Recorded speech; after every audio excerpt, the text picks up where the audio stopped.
Bueno, pero acá, de este lado del Atlántico, yo creo que las cosas comienzan a enfocarse hacia Venezuela. Venezuela se convierte en este momento en el punto de mira de toda la prensa latinoamericana y por supuesto acá en el sur de Florida, donde tenemos una rica y muy numerosa colonia venezolana. Así que estamos a unas horas de una gran definición electoral. Yo realmente no sé cómo va a terminar esto. Quizás nuestro próximo invitado nos pueda ayudar un poco a entenderlo. Efectivamente, porque ya se han denunciado irregularidades en la instalación de las mesas de votación para las elecciones presidenciales de este domingo, que por cierto aprovechamos para recordarles que aquí en Actualidad Radio vamos a tener una cobertura de equipo que comenzará sobre el mediodía y culminará cuando ya se tengan esos resultados en los que esperamos que Venezuela pueda lograr ese cambio que tanto ansía.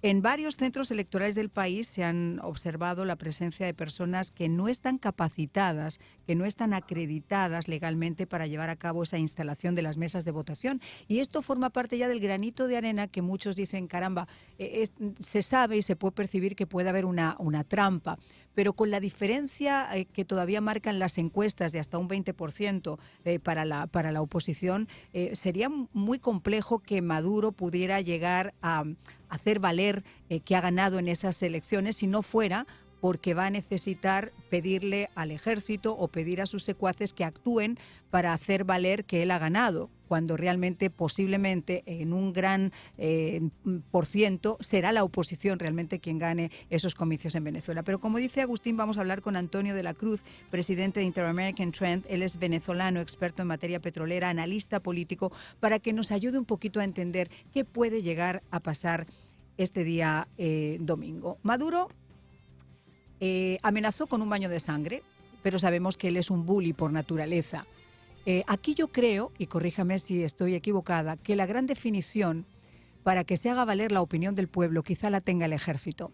Y que llegado el momento en que Maduro le diga tienes que salir a reprimir, quizá haya alguien que es padre, hijo, hermano, que tiene familias separadas, que está viviendo el hambre y la desesperación en Venezuela, que diga, ¿sabes el qué? No voy a hacerlo. ¿Qué opina usted al respecto, Antonio? Un gran saludo, Mariana y Agustín. ¿Qué pasaría? Veamos. ¿Cómo estamos llegando a esta elección del domingo? Por el lado del régimen llegan con miedo porque si pierden y pueden tener consecuencias directas para ellos. Entonces, ellos inducen lo que ellos sienten, el miedo hacia la población, porque tienen ante esa brecha de 20, 25 puntos de diferencia por todas las encuestas, y hay otras que le dan más, tienen que rebanarlo. La oposición llega entusiasmada, con una esperanza, sabiéndose que es la primera vez que tienen una ventaja sobre el régimen tan alta que es difícil que le arrebaten el triunfo. Entonces, ¿qué ocurre? Pero Maduro llega a una elección pensando que la puede manipular. Si no, no hubiese llegado al 28 de julio, porque tuvo oportunidades antes de esta fecha de poderte darle una patada a la mesa. Por lo tanto, él llega pensando que puede manipularla, porque sabe que no la puede ganar. Y en esto, el gran artífice es Jorge Rodríguez, que ha venido manejando esta situación. Porque como fue presidente del Consejo Nacional Electoral y conoce del sistema electoral, cree que puede alcanzar. Entonces, ¿qué ocurre? ¿Por qué necesita manejar entonces las formas si se va a ver un megafraude para que Maduro pueda seguir? ¿Por qué? Porque recordemos que está negociando con los Estados Unidos el precio de la cabeza de Maduro y continuar sin tener las consecuencias de que si es un fraude marcado va a seguir en la condición de no poder tener favores económicos desde el punto de vista de apertura económica, y también seguiría teniendo precio su cabeza. Entonces, ¿qué ocurre? El régimen se ha planteado, según unos informes que he podido ver, que con una diferencia de un 10% piensan que puede simular, puede manejar una elección a su favor, y que con eso puede mostrar al mundo que es la oposición la que no logra alcanzar el triunfo en términos de poderlo materializar. ¿Y en qué se basa eso? Se basa básicamente en manejar y controlar los centros electorales que ellos precisamente hoy en algunos no dejaron que la oposición, que no fueron todos, fueron un número pequeño, pudiera tener su representante. Entonces ellos andan en esa acción, en esa intención, mientras que la oposición es motivando y llevando a la gente para defender el voto. Necesita tener un margen de ventaja de no menos de 20, 25 puntos, que se lo dan las encuestas, y tener las actas, porque el día va a transcurrir normal, no va a suceder ninguna violación, ninguna violencia, porque recordemos que tiene que manejar las formas, tiene que mostrar que el proceso fue normal. Es claro, la situación va a ser tensa cuando se cierren los centros electorales, porque es allí precisamente donde puede salir una declaración del Consejo Nacional Electoral y decir, ganó Maduro. Y entonces le toca a la oposición, a la Fuerza Democrática, al mundo, declarar fraude, y ahí sí puede haber tensiones. Teniendo, por supuesto, aquí muy importante, tener las actas del centro electoral, porque eso es lo que te asegura y te resguarda frente a una comunidad internacional. Porque el siguiente factor importante para el reconocimiento de los triunfos es la comunidad internacional. Una comunidad internacional que hasta ahora ha mostrado por parte de algunos aliados de Maduro, como Petro y el mismo Lula, y con mucho más fuerza Lula, en la que han venido mostrando que ese día se debe respetar la voluntad popular. Y entonces, los demócratas ganan y pierden. Entonces mandó un mensaje muy importante. En cuanto a las Fuerzas Armadas, que es la pregunta, las Fuerzas Armadas, dependiendo de esa brecha, si la brecha es alta en términos de diferencia entre Maduro y el Mundo González, la Fuerza Armada va a respetar la soberanía popular, porque se sabe de que eso es un pueblo que descubrió que María Corina Machado con su liderazgo lo sacó de la botella, sacó un genio de la botella, en la que se siente empoderado y en la que va a reclamar su triunfo. Y el ejército o las Fuerzas Armadas en ese momento tiene que pensar si va a masacrar un pueblo, sí, porque si hay una intención de voto y ese día se materializa de unos 6, 7 millones de venezolanos, de votos, es imposible que no salga a protestar, a reclamar ese triunfo, por lo menos el 10%, que son 700.000 personas. De esa, pongamos que en Caracas se concentren 300.000 personas y 400.000 en el resto del país, y no hay una forma viable de que un ejército masacre un pueblo en ese sentido. Entonces, en esa hora es donde va a ser muy importante cómo se va a manejar esas comunicaciones, porque sabemos que estamos ante un grupo que tiene una lógica de comportamiento criminal, en la que va a tratar de buscar cómo intimidar al opositor o al que está ganando la elección para que le reconozcan el triunfo. Entonces, por supuesto, en ese momento es donde se puede, porque lo vimos en el 2015, cuando se gana la Asamblea Nacional Constituyente y donde las comunicaciones entre la Mesa de la Unidad, que se llamaba en ese momento la Mesa de la Unidad Democrática, con el Plan República, que es el que vigila, ¿verdad?, el proceso en Venezuela en términos de seguridad, y se comunicaron y dijeron, nosotros ya tenemos actas que nos están dando 90 diputados a nivel nacional.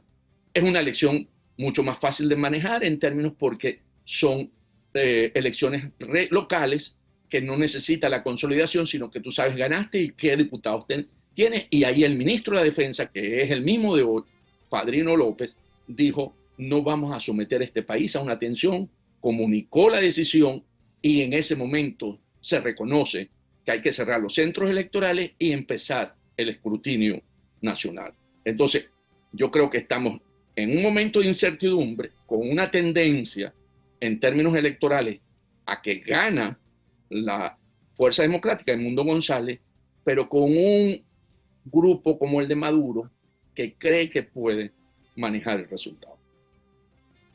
Agustín. Señor de la Cruz, imaginemos por un momento que gana la oposición.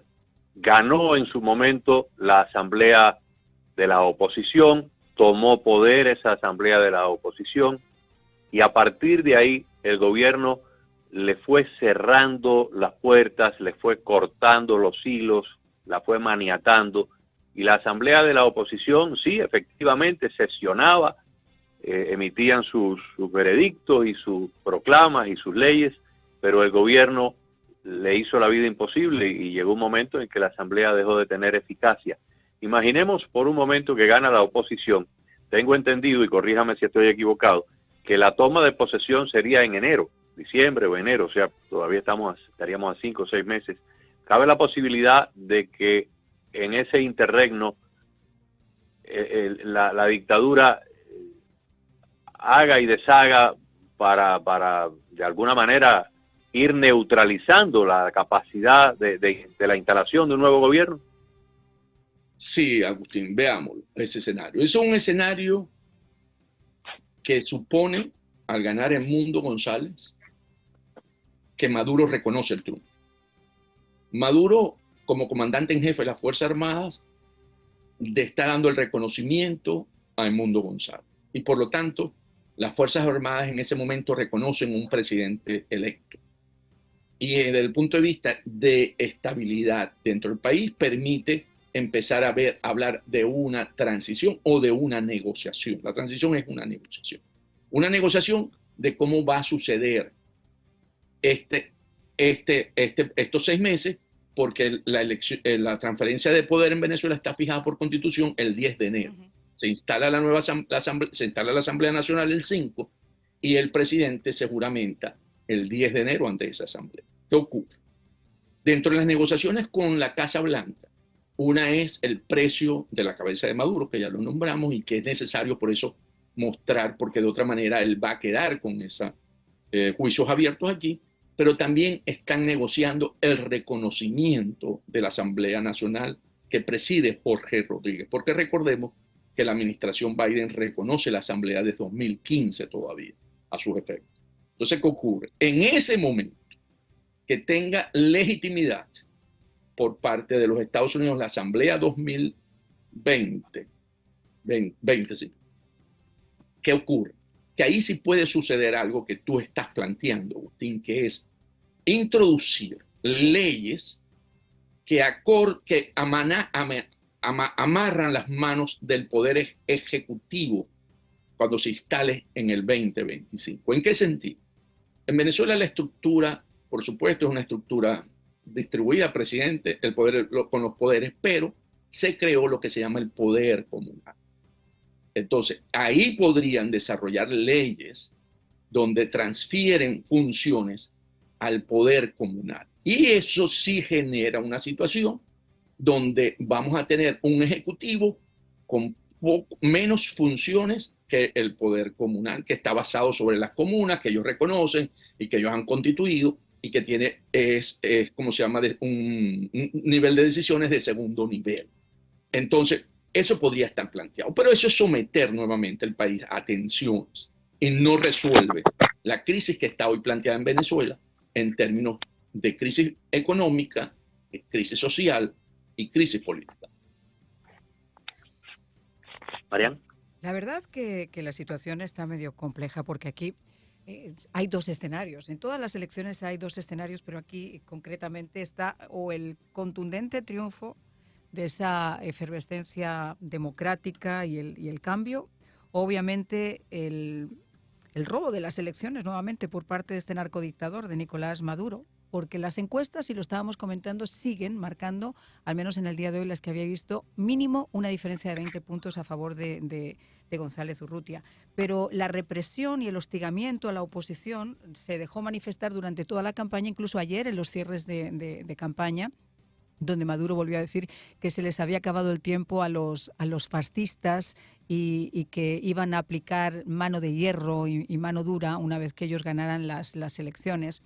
Y por otro lado, esta mañana había un grupo de observadores, de expresidentes, que tenían que viajar a Caracas. Ellos pertenecen a un grupo que se llama Libertad y Democracia, entre los que hay muchos expresidentes de América Latina y también de España.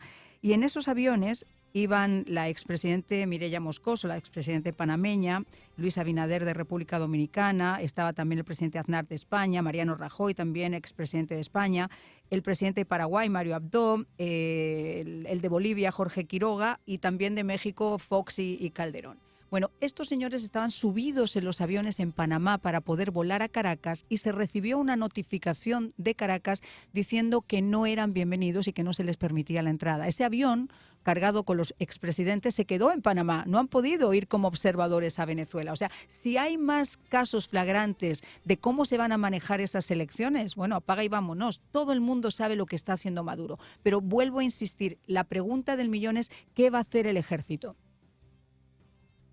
Lo de los expresidentes forma parte de ese script de meterle miedo a la población para que participe, esa alta participación baje, porque necesitan, esa brecha es muy alta para cualquier fraude. Entonces, por lo tanto, es mostrar el poder lo manejo yo y aquí no va a suceder nada, porque si están participando los expresidentes que ellos están invitando, ¿verdad? Como Fernández de República Dominicana, Torrijos de Panamá, Zapatero de España, ¿verdad? Entonces mostrar la fiesta es mía y yo invito a los que yo quiera y no de las ambas partes, porque en la Constitución venezolana o en el reglamento, perdón, del electoral, el otra contraparte o cualquier partido que está en la carrera presidencial puede invitar observadores. Y esa es la condición por la cual estos expresidentes del Grupo IDEA fueron invitados y que han asistido en otras ocasiones.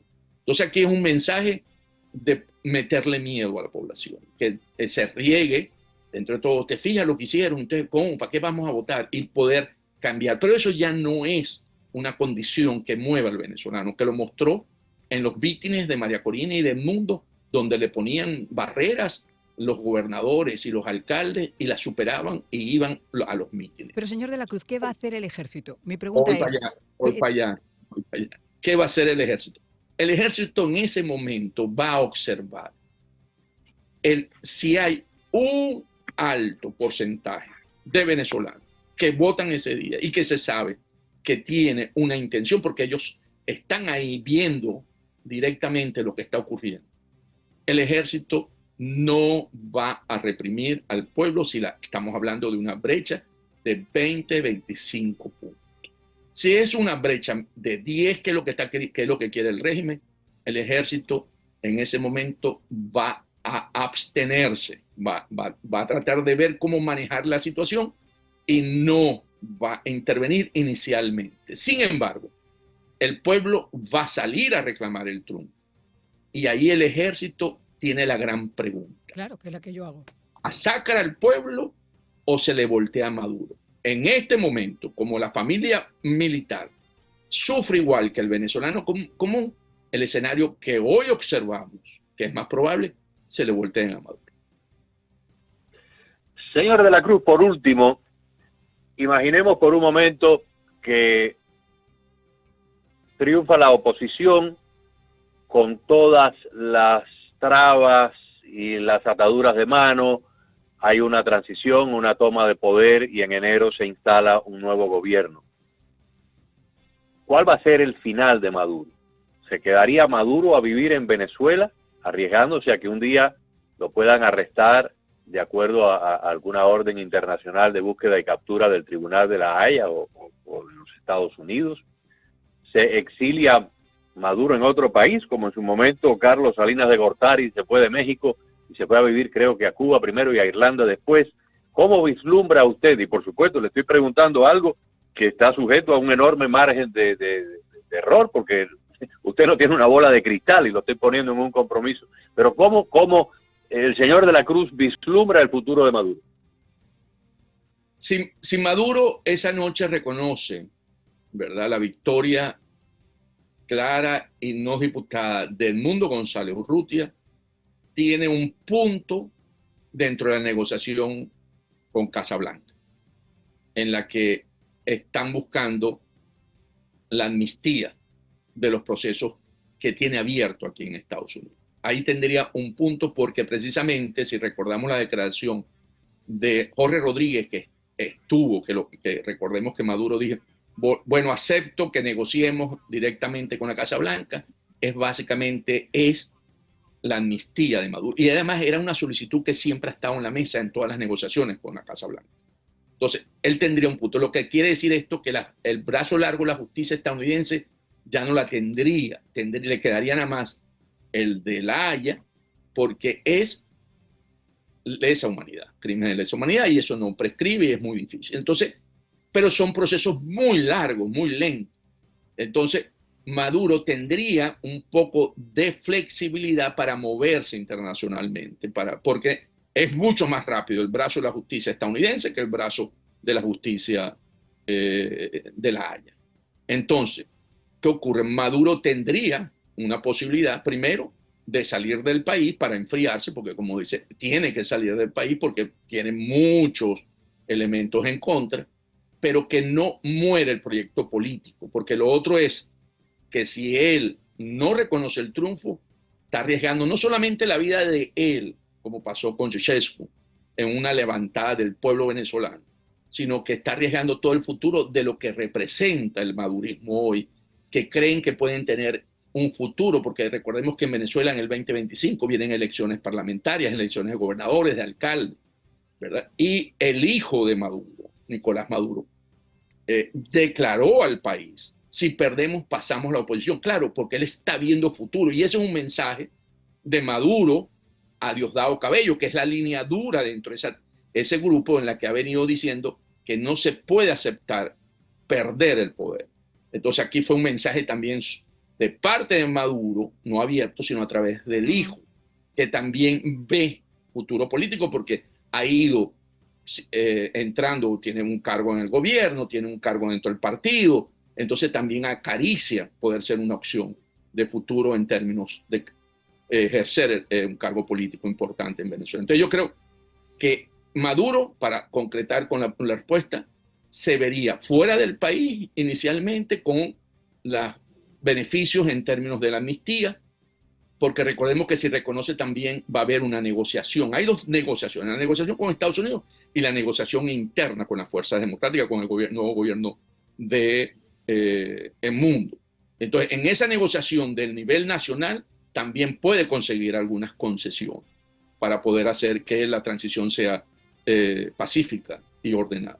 Entonces, ahí tendría capacidades para poder, incentivos, puentes de oro, si lo quieren llamar, para poder salir del poder y no sufrir lo que señalaste en términos que lo alcance la justicia.